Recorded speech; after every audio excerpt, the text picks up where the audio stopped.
Hello everyone, this is a quick breakdown of my new side project. It's currently live on edwatch.me. It allows users to hang out, communicate, and watch videos together. Stay tuned for a full breakdown after the demo.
Hello everyone, welcome to the breakdown portion of this video where I want to quickly talk about some of the technologies used to build this application and also why I decided to build this application in the first place.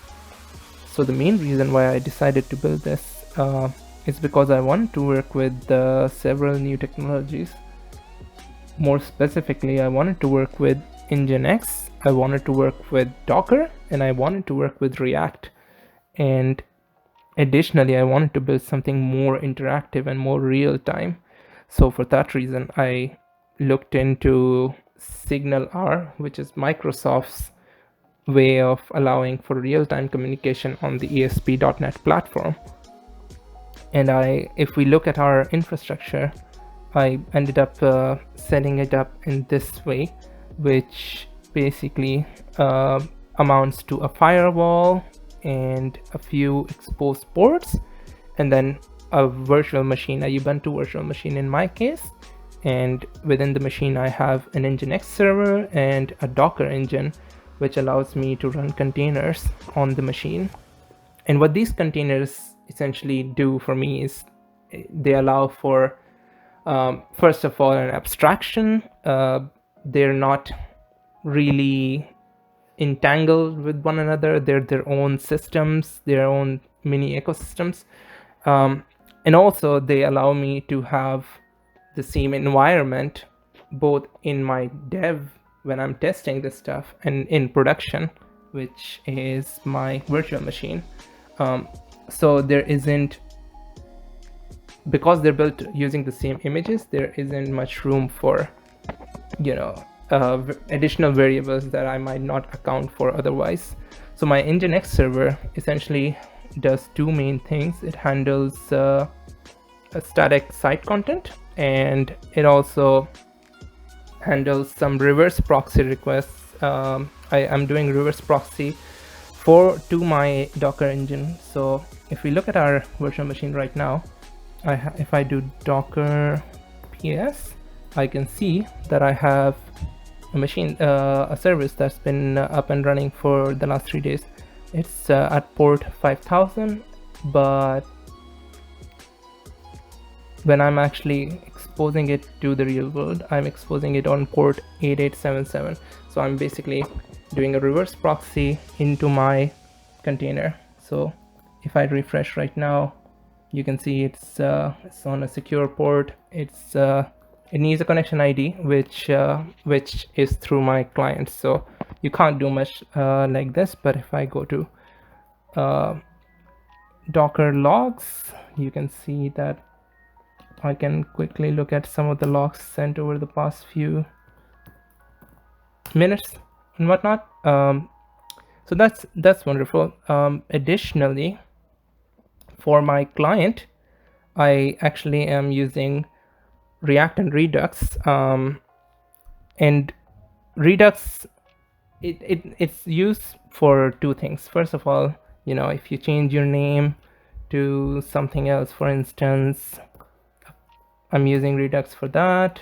And if you change your profile picture, for instance, and I say hi, you can see Redux is being used. But it's also being used for API calls. It does debouncing when you input something, and it kind of goes around to that API endpoint and just kind of gets those data and then renders those. So passing state from parent down to a few children, that's also another use case where Redux might be helpful. But the important thing for me on the React end, which I ended up learning through this project, is Redux middlewares, because I needed to perform async operation when I wanted to, say, update my state, right? I ended up using redux-thunk, which allowed me to capture my actions, perform async operations on those actions, and then continue to update state as normal. So if I invite someone right now, and if I join that room, and if I say hello, so what happens is locally the state's being saved, but additionally it's doing an async operation, which allows me to call my .NET Core server endpoint, or this service, and then this service then says, okay, this is the group that you're in, so we're gonna send this message to, or emit this message to these members or everyone in that group, right? So redux-thunk was definitely helpful. By the way, both of these projects, they're available on my GitHub, which is Abdul Sen. There's a client application repository, and then there is the SignalR backend repository, which is using C# and whatnot. So feel free to check those out as well. I just wanted to quickly talk about the project in general, and there's that. What are your thoughts on it? I'd love to hear more from you guys. Have a nice one. Bye.